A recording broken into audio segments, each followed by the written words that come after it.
Halo teman-teman semua, selamat datang, sampai jumpa lagi di Solusi Sejahtera, channel yang akan fokus selalu mengupas mengenai literasi keuangan dan juga manajemen resiko.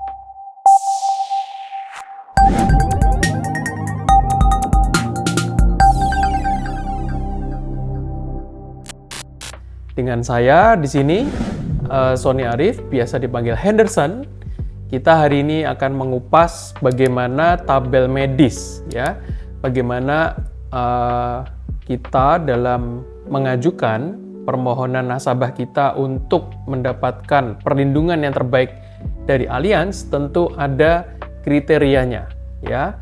Di sini saya akan mengupas bagaimana persyaratan tabel untuk bisa mendapatkan perlindungan dari Allianz. Tentu ada yang namanya medical examination atau medical check up yang menjadi perhitungan untuk underwriting. Tim underwriternya Allianz itu mengunderwriting kita, ya, atau nasabah, melihat berapa banyak dari mereka nasabah-nasabah ini yang sesuai dengan standar yang masih bisa diterima oleh Allianz, karena kesehatan setiap nasabah tentu berbeda-beda, ya. Dan ada beberapa kondisi di sini. Ada nasabah yang clean case. Clean case itu artinya diterima tanpa persyaratan. Jadi begitu diajukan melalui Allianz Discover, itu langsung mendapatkan proses yang namanya approval. Nah, setelah di-approve kesehatannya, lalu premi pertama juga sudah masuk di dalam rekening Allianz, maka status berubah menjadi match, dan setelah match maka polis akan dinyatakan in-force. Nah, setelah polis in-force berlaku, walaupun nasabah belum menerima buku polisnya atau email polis e-policy-nya, di situ nasabah sudah tercover oleh Allianz, ya. Dan disitulah mulai perhitungan dimulai. Nah, itu adalah nasabah yang clean case. Nah, bagaimana nasabah yang tidak clean case? Artinya sudah pernah ada kesehatan yang kurang bagus misalnya. Nah, tentu nasabah yang kesehatannya ada catatan, ada medical record, di situ tentu akan membuat tim underwriter Allianz itu akan meng-underwriting, menilai apakah layak dibobot untuk mendapatkan perlindungan bersama Allianz. Tentu kalau misalnya perlu medical, akan ada medical tipe A, tipe B, tipe C, tipe D, dan tipe E, ya, ataupun mungkin kombinasi. Dan juga akan ada permintaan kuesioner ataupun permintaan medical khusus untuk penyakit-penyakit tertentu. Nah, bagaimana jika nasabah ini nasabah yang memang tidak pernah mengalami sakit itu? Tadi ya kita sebut clean case. Tentu di sini ada yang namanya maksimal uang pertanggungan yang bisa diberikan, ya. Bagaimana uang pertanggungan ini dan seberapa besar, itu mari kita bahas bersama-sama di video ini. Nah, kita mengacu kepada memo yang sudah diberikan. Silahkan di sini teman-teman bisa melihat dari memo ini, Allianz memberikan persyaratan untuk anak usia 1 bulan sampai dengan 17 tahun. Jadi kita fokus ke anak-anak dulu ya, teman-teman ya. Di sini diperlihatkan bahwa dengan uang pertanggungan 1,8 miliar, itu usia anak 1 bulan sampai dengan 5 tahun itu non-medical check up. Jadi kalau ini kita bicara kesehatannya semuanya baik, tidak pernah ada medical record, di rumah sakit, di klinik tidak pernah ada keluhan, maka disebut clean case, ya, yaitu maksimalnya 1,8 miliar. Ya. Lebih dari 1,8 miliar sampai dengan 3 miliar itu kena yang namanya SPK. Apa itu SPK? Kita lihat definisinya. SPK adalah surat pernyataan kesehatan. Nah, ini berlaku hanya untuk anak-anak. Ya. Kalau orang dewasa namanya LPK, laporan pemeriksaan kesehatan. Nah, artinya anak ini jika mengajukan pertanggungan sebesar 1,8 miliar lebih Rp1 gitu ya, itu sudah kena SPK, teman-teman ya. Misalnya teman-teman ngajukan 2 miliar, 1,9 miliar, itu juga pasti kena yang namanya SPK.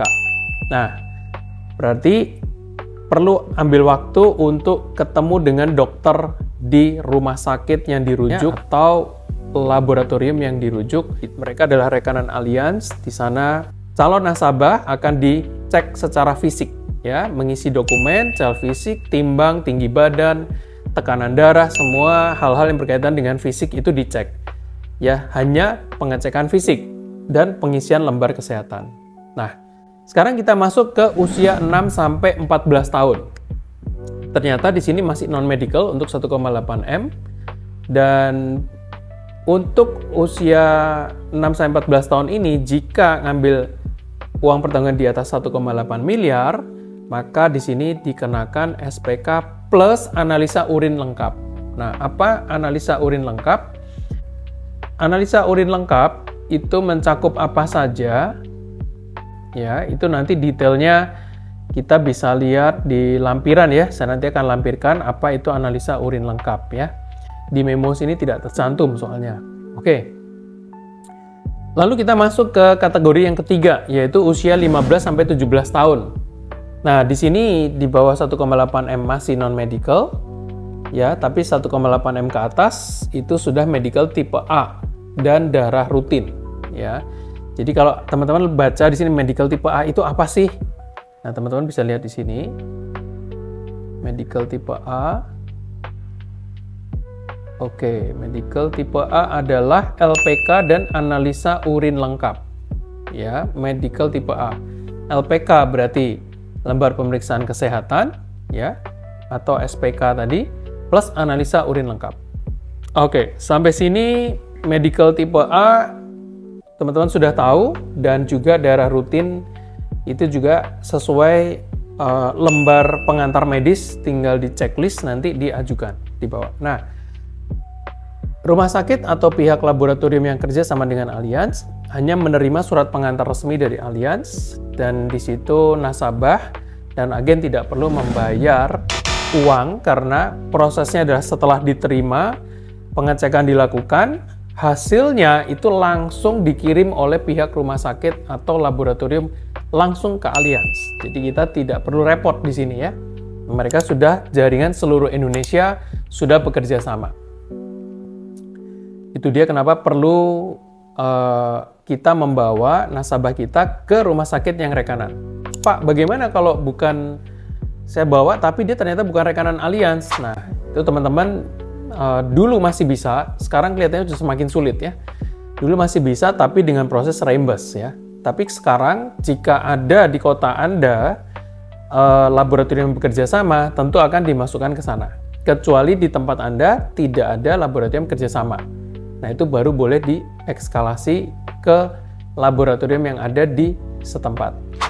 Tapi untuk saat ini karena semakin banyak fraud ya, teman-teman ya, Allianz hanya mempercayai pihak-pihak yang tertentu saja. Di sini dalam hal ini pihak-pihak yang memang sudah dipercaya bekerja sama dengan Allianz. Nah, jadi biasanya di kota kecil Anda ya Anda harus bawa nasabah Anda ke kota yang lebih besar, di mana laboratorium atau rumah sakit ada di sana.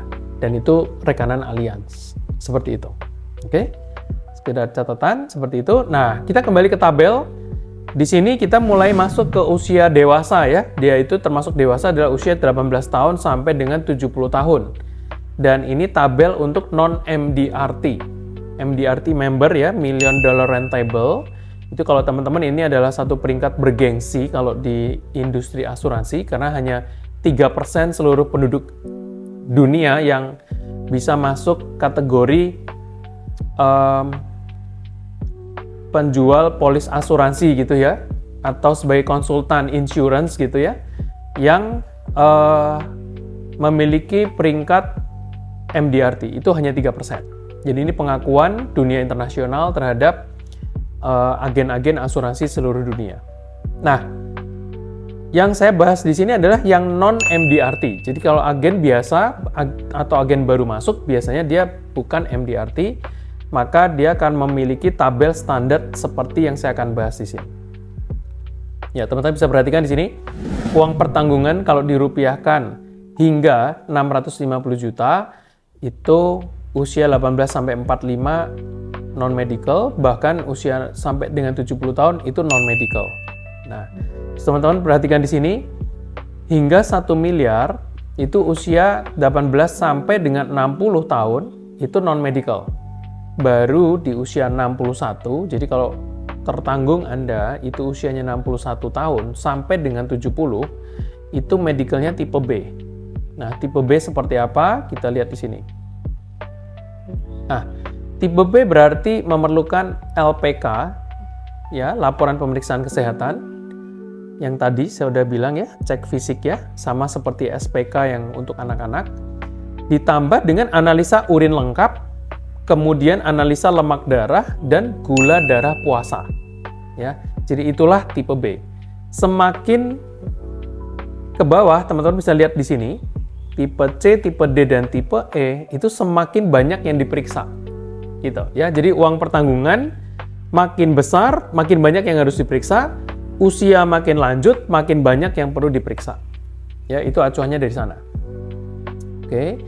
Jadi saya tidak perlu lagi mendetailkan ya, teman-teman ya. Di sini teman-teman bisa perhatikan langsung, nih sangat sederhana. Jadi dengan pertanggungan sampai dengan 1,3 miliar itu sampai dengan usia 55 itu masih non-medical. Tapi setelah nasabahnya waktu dimasukkan di Discover ternyata usianya 56. Nah, itu udah masuk tipe C. Jadi kalau kayak gitu gimana ya caranya supaya nasabah diterima non-medical? Inilah acuannya teman-teman. Turunkan pertanggungannya hingga di bawah atau maksimal 1 miliar itu masih non-medical. Ya, kelebihannya baru teman-teman ajukan polis kedua, polis berikutnya. Ya, itu salah satu mensiasati bagaimana supaya nasabah masuk pertama itu tidak perlu medical check up. Karena biasanya nasabah yang saya sering temui adalah mereka jarang sekali cek medical ya. Medical check up itu jarang sekali. Nah, jadi rasanya sehat.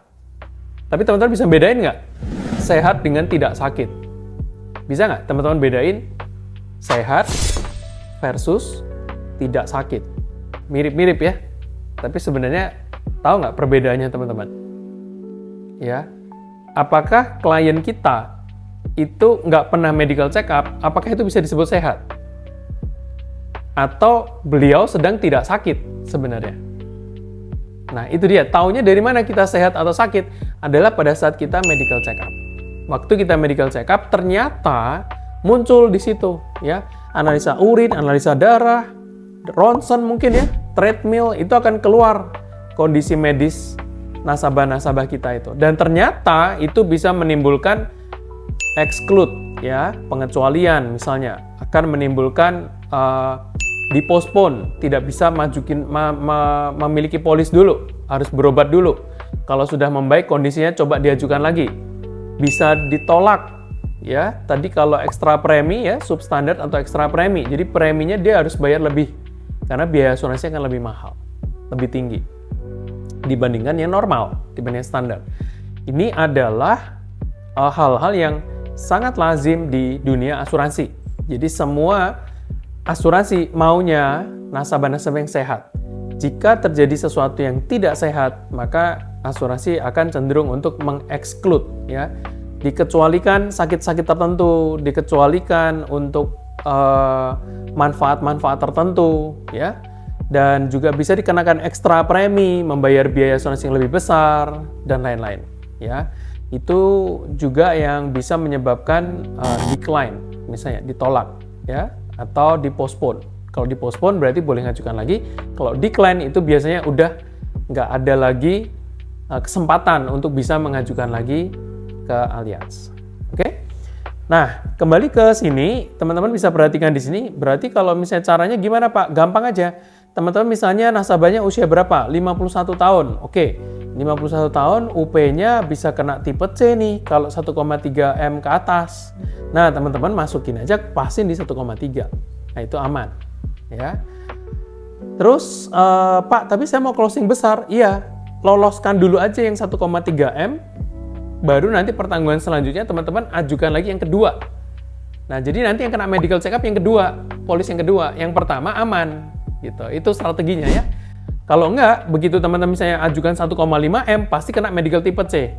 Nah, saat di medis tipe C, ternyata keluar aneh-aneh, bisa dipospon, bisa decline, bisa ekstra premi, malah runyam teman-teman. Ya. Kenapa kok begitu? Karena memang ini berlaku untuk nasabah yang memang masih sehat selama ini ya, tidak pernah punya medical record gitu. Oke? Bisa pahami ya? Tapi kalau nasabah itu sudah punya medical record, sudah pernah ada keluhan, sudah pernah ambil ini, ambil itu, operasi itu. Nah, teman-teman harus tulis itu. Karena tabel ini tidak lagi berfungsi, karena dia sudah punya medical record namanya. Nanti tim underwriting akan mengeluarkan surat, di nasabah Anda harus medical tipe apa. Seperti itu ya, jelas ya? Oke, jadi ini adalah tabel khusus untuk nasabah yang memang secara kesehatan tidak punya medical record di rumah sakit maupun di klinik. Oke, dan juga tidak ada keluhan-keluhan ya, seperti itu. Nah, teman-teman lihat lagi nih, Pak, saya mau misalnya usianya 45 nasabah saya. Oke, 45 dilihat tabel, oh 3,5 miliar.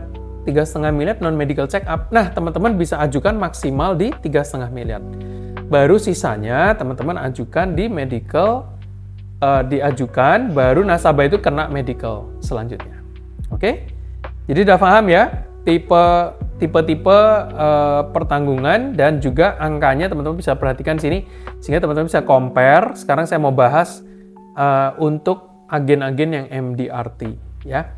Teman-teman bisa perhatikan yang MDRT itu mendapatkan kesempatan untuk range nasabah pertanggungannya lebih besar.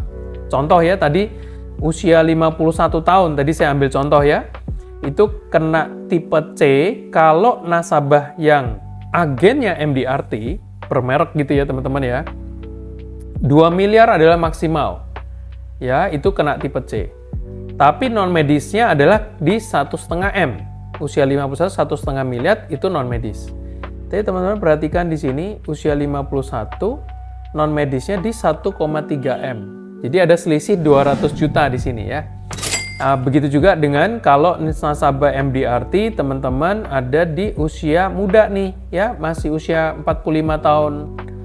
Ya, maksimal sampai usia 45 tahun, teman-teman ajukan 5 miliar. Kalau teman-teman itu MDRT, itu non-medical check up. Luar biasa nggak? Nasabahnya happy banget tentunya kalau agennya MDRT gitu ya. Tapi kalau agennya non-MDRT, usia 45 tahun, non-medical check up-nya di 3,5 miliar. Jadi ada selisih 1,5 miliar nih teman-teman nih. Ya, jadi teman-teman yang aim di sini akan menjadi agen yang profesional, teman-teman pastikan teman-teman mencapai titel ataupun peringkat MDRT ya, karena itu sangat profesional. Sama ya, jadi tabelnya sama. Nanti di Allianz Discover waktu teman-teman ajukan 5 miliar, karena teman-teman kode agennya adalah kode agen yang MDRT, itu dia langsung tahu ya, 5 miliar non medical. Hebat ya, pelanggan sama Allianz sudah sangat-sangat mumpuni, sudah sangat-sangat otomatis, sehingga teman-teman bisa langsung, wah saya kok non-medical nasabah saya. Yang satu bilang, nasabah saya kok medical ya di 5M, padahal umurnya sama. Ya karena dia ternyata bukan MDRT. Ya, di sini tentu teman-teman punya satu privilege ya. Oke, saya lanjut ya. Nah, berikutnya adalah inilah keterangan-keterangan. Tadi teman-teman kan mungkin ada yang nanya nih, Pak, kalau tipe C apa? Di sini bisa baca langsung ya.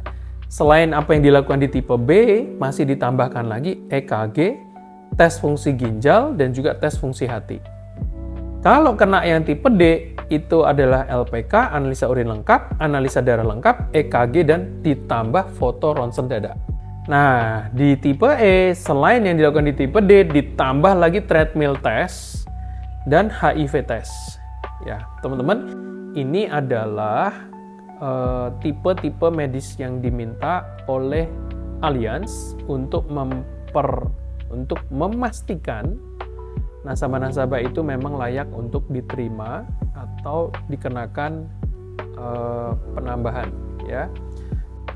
Nah, lalu untuk khusus pengajuan baru atau penambahan pertanggungan atas nasabah atau calon nasabah yang mempunyai riwayat penyakit atau pernah dikenakan ekstra premi, yang tadi saya sudah sebutkan ya, ekstra premi artinya bayar premi lebih tinggi karena biaya asuransinya lebih besar tentunya daripada orang sehat.